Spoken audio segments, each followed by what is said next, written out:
today. I'm so excited to have you here. So, we are coming to a close with Coach Continuing Education Month. We have one more session left tomorrow, but we're not going to worry about that right now. We're going to get into today. So, if you are new here, my name is Kashira. I'm a certified life, business, and success coach. I'm currently streaming live literally everywhere, so I'm just trying to make sure I got some good signal. I help women entrepreneurs in the online coaching and course space with starting, launching, growing, streamlining, scaling, all of the above. Their online coaching and consulting practices. If you want to learn more about me, you can head over to thepowercollective.co.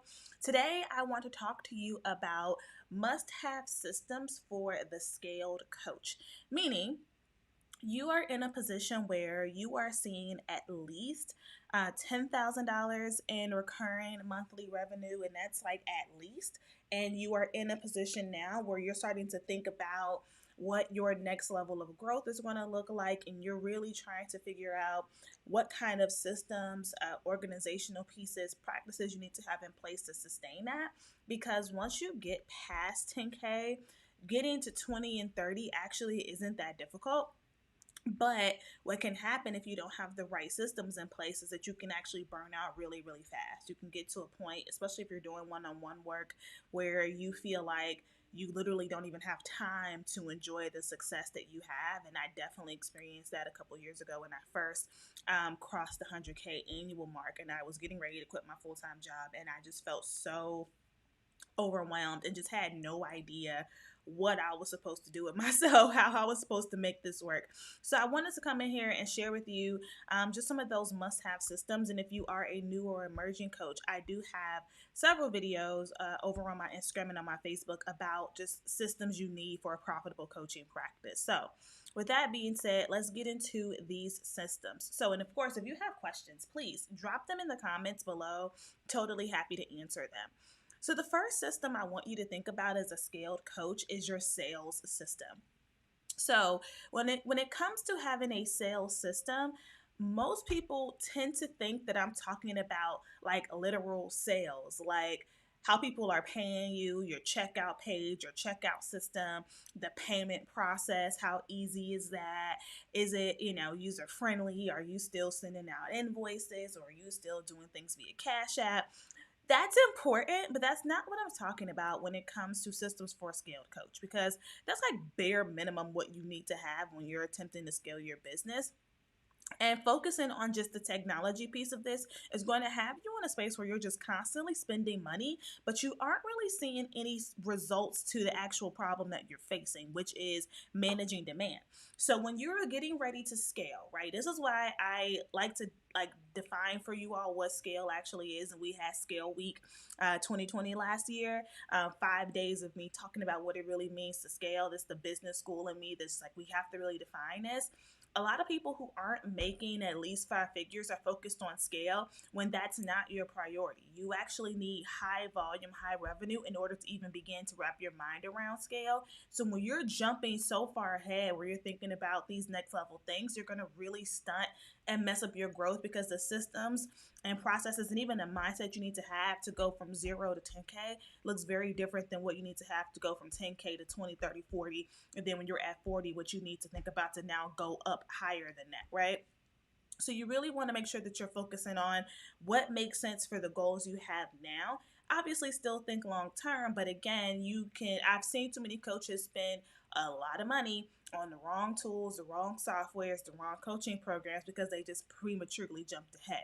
So when it comes to the scaled coach, right, the problem that you're facing with your sales is that you have a lot of demand, not a lot of capacity. So you're in a position where you're starting to think about, how can I diversify my offers or take my existing offer and make it more scalable? So that's taking your one-on-one program and going to group, or taking your one-on-one program and going to courses, or going to it, or deciding to keep your one-on-one program and adding on a digital product business, or an event business, or a book business, or a consulting business. There is no one way, which is why I always say scale outside of the box, scale on your own terms, because there's no one path forward.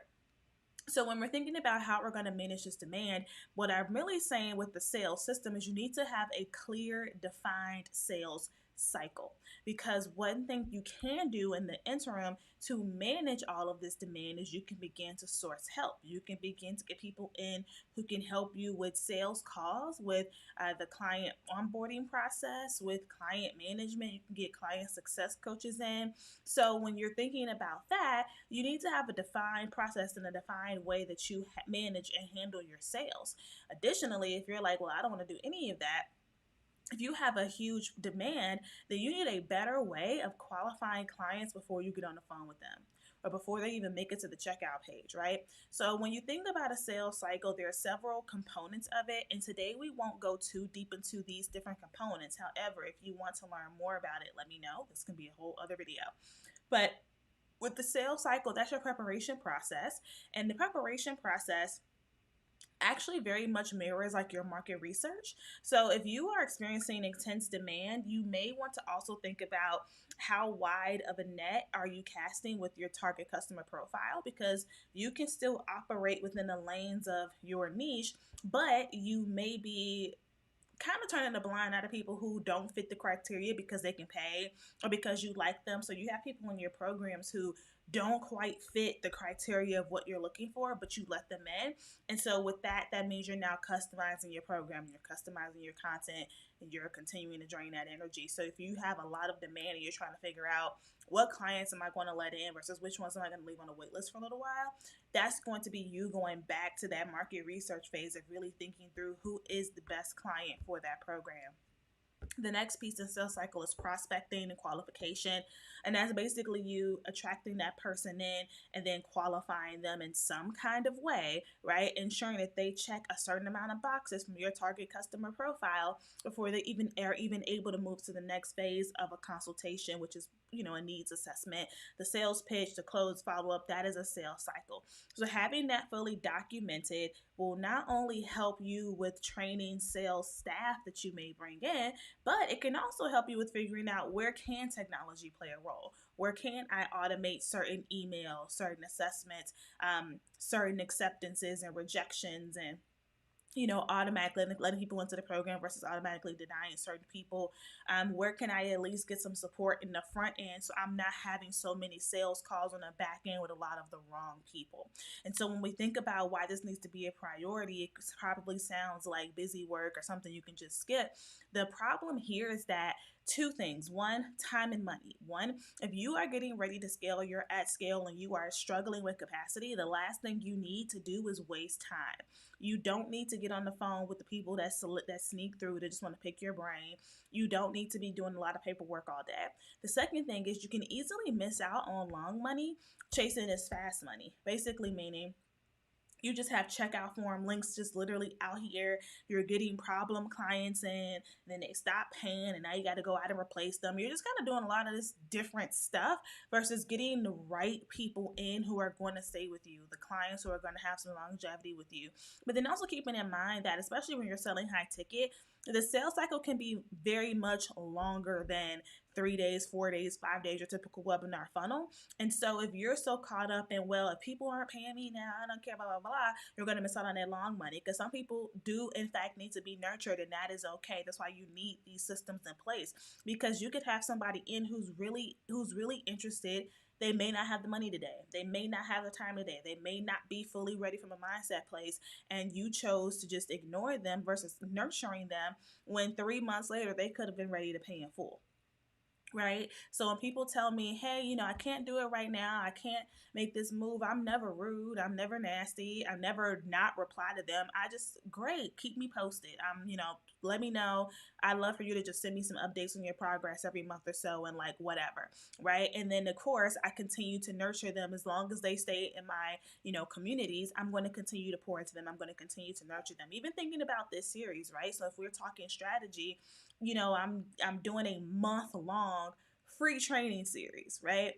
And there's a reason for that. I want to pour into my community, nurture my community. There's many people who have been watching these videos either live or these replays who are literally at the cusp of taking that next step. But if I just sat back and I'm just like, whatever, I'm gonna just do my one webinar a quarter and that's it. I'm gonna severely stunt my own revenue growth. So, something for you to think about when it comes to the sales system. So, homework for you, even if you aren't a coach at scale yet, I want you to begin to map out your own sales cycle. And I want you to outline all of the activities, steps, and tech that you use at every step that I mentioned in the sales cycle. The next system you need to think about is the team management system. So the team management system is so important. And when I say team, I am talking about full-time employees, part-time employees, contractors, interns, volunteers, your mama in the back helping answer the phone, like whoever. Team management. And a lot of people assume that they just aren't in a position to have a team, when in reality you are. Like, you can get help at all budgets, and it doesn't have to be full-time help. And the key here is ensuring that you're hiring people for the right roles and the right task. Too often I see people hiring, I think the top two roles is social media manager and VA, and they give these people the wrong activities. They assume the VA is there to do literally everything, and they assume the social media manager also needs to create their marketing strategy. And that's where you end up having people who are just really not good fits and stretched thin, and now you got to fire them and doing too much. Like, that's a bigger issue of you just not, like, you hiring for where you want to be versus where you are, and also just being influenced from the online space, because you may not need any of that. You might just need a copywriter, or you may need a graphic designer, or whatever. I'm just saying, right? So when it comes to team management though, right? So let's say hypothetically you do have good people and you have a good idea of what you need. A lot of times the team isn't really being set up for success or led to success. Most new, not new, but most coaches assume that team management means I have my Asana set up, I have my ClickUp, I have my Trello, I have my Airtable, and I put all of their tasks in there, and I put the due dates in there. That's not team management. That's project management. And in reality, you could have gave them a list of tasks in a Word doc, and they could have put it in ClickUp themselves. Like, that's not what that is. And thank you to TJ for buying a badge. I still don't even know what those mean, but thank you. I love the little hearts. What a team management system really is it's a system for attracting, engaging, and retaining your talent.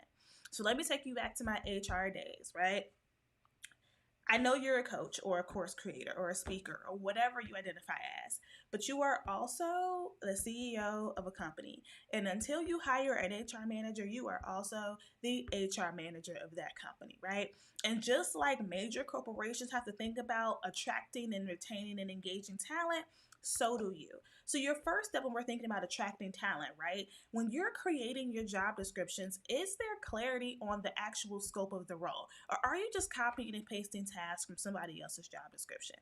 Do you have any information about your company? Do you have your company's mission and vision on there, the values?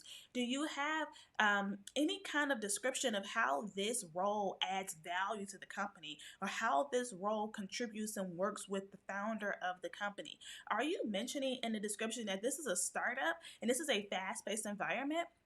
And I'm sorry to tell you, but if you didn't know, if you have an online business, you have a fast paced working environment, because the internet is moving, technology is moving, things are changing, trends are coming up all the time. This is a fast-paced environment, so you need someone that is adaptable to change, right? So when that's like what's required when it comes to attracting talent. And I've been really fortunate. Every single time I've opened up hiring, the people that I interview always do extensive research on me, even if they didn't come from my community, where they just, like, maybe they stumbled across the job description on Twitter or whatever.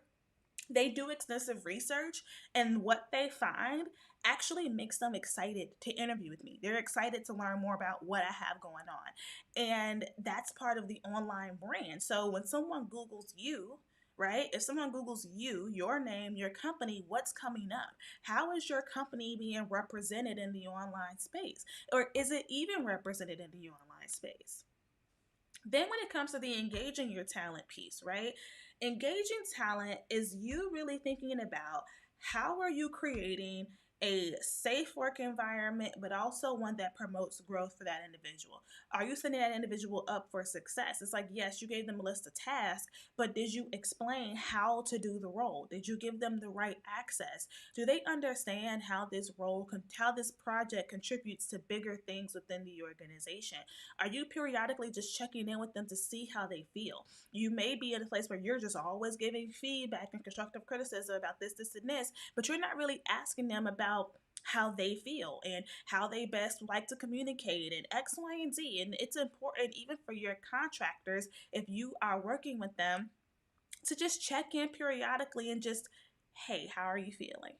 Is there anything else? Like, one of the things I used to always ask when I was working with two ladies on social media, we would have our monthly check-ins. Is there anything else I can provide you with that would make your job a bit easier, or that would help set you up for success a little bit more? Is there anything else that you want me to show you, tell you, give you, that would help move things along, right? Just opening up myself for feedback, suggestions, questions, to ensure that people feel comfortable working for me, because at the end of the day, they don't have to be here. Just like how there's a huge resignation in the workforce, people don't have to stay somewhere where they don't feel valued and that they don't feel appreciated.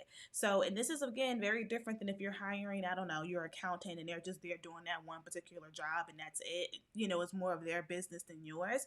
But when you're bringing somebody into your company, into your business as like a direct report, you need to be thinking about that and thinking about what kind of company culture you're trying to cultivate.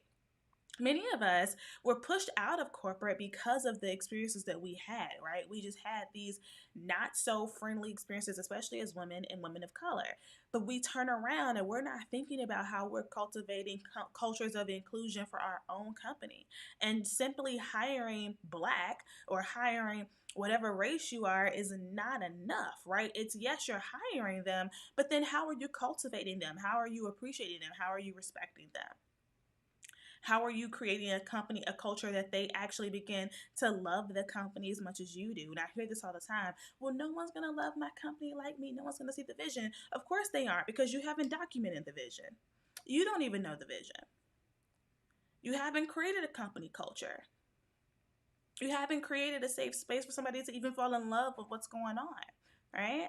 And then the retention piece, like, it's costly. It is costly to replace talent. It's costly to have to now go out and retrain, because what do we complain about? Oh my gosh, I gotta go do these interviews again. I have to go and do onboarding again. I have to go train again. And yeah, you as a CEO, you're a paid employee of your company, whether you're paying yourself officially or not. So those hours you're spending doing that is taken away from company productivity and profit. So yes, it is still expensive for you, the small business owner, to hire talent, just like it is for corporations. So the best thing you can do if you have good talent is cultivate them and do your best to keep them. Right. And also, the thing that people don't want to talk about as well is just the risk. Like, hiring is risky, right? Hiring is very risky, especially when you deal with intellectual property like we do. We have really tight NDAs in our business because some of our staff gets access to things like client information, patented frameworks, courses, and video content that we charge thousands of dollars for. So it's also a risk bringing somebody into that, right? And like opening up those arms of trust. So again, if you have good people, you want to do your best to keep them. So I'm hoping that this is resonating so far. Thank you to Danny in the comments for saying that I'm spitting fire. I appreciate that. But if you have any questions or comments on anything that I've been talking about thus far, I am fully here to answer questions for you. And if you're just coming in, we're talking about must-have systems for the scaled coach. So we've talked about the sales system and the team management system. We have two more systems to go. Let's get into client management. So I talked a little bit about client management when I talked about or discussed the just overall systems you need for a growing coaching business, right? But when you're a scaled coach and you're now trying to operate at scale, it goes beyond Dubsado, right? And not that you shouldn't use it up Dubsado, because I still use Dubsado, but I just feel like when we hear client management, all we think of is the tech. Like, we think of the system, right? Which is, oh, Dubsado, oh, Honeybook, oh, Airtable, and that's it. And like, if you take nothing else away from today, just know this: systems is not a fancy way of saying the app or the tool. It's literally a system, right? Like a step-by-step process. The tech plays a part in the process. Like if you take nothing else away from this, just take that, okay? Um, which, by the way, if you are interested in the tech that I personally use, I do have a page on my website where I just list it out because I'm kind of tired of being asked that question. So if you go to thepowercollective.co/resources, you will see a full list of every single thing that I use. So anyway, people will assume that it's their CRM, or they'll say something like, "Oh, it's my Thinkific, it's my Teachable. That's where I can see my clients like progress in their courses," and that's really great. But that's not what that is. Again, like they play a role, but that's not really what it is. And so when we think about client management at the scaled level, it's really a streamlined process for tracking and managing client engagement, client performance, and client offboarding, right? So when you're at a scaled level, you do not have the time to keep typing in individual names in Dubsado all day and pulling all the reports and pulling all the call logs and doing all of this stuff. You need an easy way to like log in and just see. One of the tools that we give our coaches in our introductory program, the Founder Circle, is a client capacity chart that helps them to understand how many clients they can take on every single month, and it allows them to forecast out when they need to start marketing again to fill spots. So they're able to see, hypothetically speaking, oh, I have 5 clients right now and that's my capacity, but in January 2 of those clients are leaving, so I know that I need to start marketing now. Like that's an example of what that means. But you need a very streamlined way for seeing that, so that you're not caught off guard when it's time to start marketing. When it comes to client engagement at the scaled level, when you're running massive group programs, massive courses, you need a really good way to track what your clients are doing, tracking clients who are starting to go ghost, who are starting to get too quiet, who are starting to not be disengaged, because that becomes a risk for failed payments, and that becomes a risk to your bottom line, right? But it's also a risk to client experience, because nobody wants to feel like they've been left behind when they join a coaching program. Then, of course, client performance. This is going to be very important, because as you continue to scale, you have to ensure that your stuff still works, right? Like at the end of the day, one-on-one is still very different than group. There are some things that work in one-on-one that at group is just harder to see the same results, and that's just the truth of the matter. So you have to continue to monitor progress time and time again to see when a training, a concept, or whatever needs to be recreated, better explained, when you may need to add something in, take something out. You need to continue to monitor and measure how your clients are understanding and interpreting material, as well as the effectiveness of anything live you do, right? Are you doing any kind of pulse checks, surveys, focus groups, whatever, with your clients over time around how they feel about the live support? How are they feeling about the coaching calls? How are they feeling about if you have team coaches and client success managers and anybody else that engages with your clients, you need to be asking about their performance as well, and how your clients feel about engaging with them, because I have heard stories, and also just personally experienced in some larger group coaching programs where there's like assigned coaches. Sometimes those coaches can create a toxic experience for the client. Sometimes those coaches may not be upholding your company values, and I mentioned this yesterday. If you're too disengaged, if you're too stepped out as a leader of your company, you won't know that until stuff really hits the fan and it's almost too late to salvage anything. So there's other management things you can do to mitigate that and catch it early on, but at bare minimum, you need to have some kind of measurement system in place to get feedback from your clients. And one easy thing you can do right now before you start building out all of these surveys is create some kind of like you know how you used to go into grocery stores, and I haven't seen this in a while, but grocery stores used to have this comment box or this suggestion box where you can like write on a piece of paper like ideas you had or complaints or concerns or whatever, and just drop it in this box, and it was anonymous, give people a safe space. Maybe you can create something like that for your clients, and it can just be a simple form, click up, jot form, whatever. People can just submit concerns, submit suggestions, submit complaints, whatever, and I would even give them the option, if you're open to it, of it being anonymous, because again, if they feel like this is not a safe space or an inclusive space, they may not be quick to say their own name to talk about an experience that they had with someone. So Just something for you to think about because I've seen it firsthand, so I know that this can literally happen. And then, of course, your offboarding, right? So when it comes to your client management system, like how is that even going? Are you even giving your clients an opportunity to go into your next level programs? Because when you're a skilled coach, there is a next level program. So how is that process rolling out, and how are you now moving them from offboarding to a whole new sales cycle, right? So again, when we think about why this is important, when you're operating at a scaled level, you just don't want anybody to fall between the cracks. And the very last system I want you to think about here is the CEO system. And the CEO system is probably the most customizable because we all define CEO a little bit differently. Everyone views the role a little bit differently. And I know that it's almost becoming another buzzword, CEO, but it's effective. So let's talk about this for a second. So most people in the online social media space assume CEO system, CEO days means I'm working at the beach with my laptop. I'm on a plane with my laptop. I'm at the coffee shop with my laptop. And they ain't doing nothing. That is not what this is. This is CEO system. It's not about the laptop lifestyle. And I'm gonna be honest with you, like the laptop lifestyle is not all it's cracked up to be. Because when you got a lot of clients, girl, you on the beach, but you still taking them calls, all right? Like you ain't in nobody's pool. You still on the phone. So this is why we need good systems in place so you can actually enjoy your life. And when you're on vacation, right? So when we think about the CEO system, it's really a dedicated approach for ensuring company activities stay in line with the vision. And company activities are getting the company on track to hit their relevant goals. That's literally the point of this.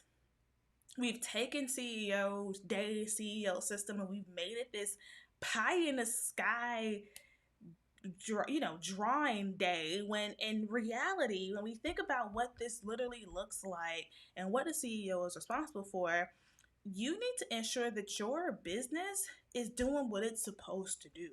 And this is why it's important for you to have time allocated on your calendar for this, because you cannot do that when you're still functioning in the business. Every day, if you're simply, not simply, but if every day you're the coach, and on Fridays you're the marketer, and that's really it, then there is no CEO. And when you're deep in the business, it is so easy to get in the weeds. It's so easy to get off track. It's so easy to have shiny object syndrome and be so impressed with the latest course and the latest app and the latest tool, and to get caught up making all of these reels, and you kind of come up for air and realize a lot of this stuff, while it's fun and nice, it's not really moving the needle or getting you any closer to where you want to be. That's why you have to come up for air, right? And again, none of this stuff is bad. It's just a matter of, it's over indexing almost. If we're spending so much time inside, not enough time outside, you come up for air one day and realize, oh my gosh, my business is not going the way that I want it to go. I don't enjoy my business anymore. I don't enjoy doing this anymore. That's literally why you kind of went way left when you were supposed to go way right, right?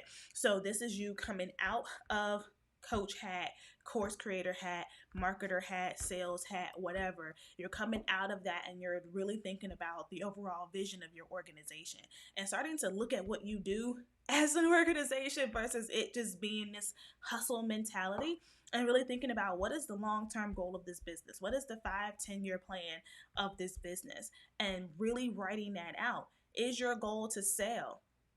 Is your goal to get so big you're competing with certain large global consultancies? Is your goal to pivot in 10 years? Is your goal to retire? Whatever that is, but really thinking about what's going to be required of you and the company in order to get there so you can begin making these strategic moves, right? So for a very basic example, y'all, if your goal is to sell your company, at some point you're going to have to start to change the branding, because when you got started as a coach, you were taught and you're supposed to, hey, brand yourself, brand your face with the company, because as a coach you're selling your expertise, and like, yes, it makes sense. But that's not something that you can sell, because if the company is only successful because of your face, nobody's going to buy it. So at some point, once you hit a certain revenue mark and a certain credibility mark, you can pivot, rebrand, blah, blah, blah. So that's something that will be a part of like your activities along the way to get the business ready to be sold, right? So that's an example of ensuring that the things that you're doing are keeping the company in line. And this can also help. I've talked about this as well. There are certain positive opportunities, certain things that are going to come your way that are amazing that are going to have to be turned down because they're not in line with the vision. And that's the importance of having the CEO time, making strategic decisions. Not all partnerships make sense for you. Not all collaborations make sense for you. Not all engagements make sense for you, right? Like you have to really think about that vision. And then in terms of being on track to hit your goals, some people just get so shocked at the end of each quarter and the end of each year when they're like, "Oh, I didn't hit my goals. I'm way off."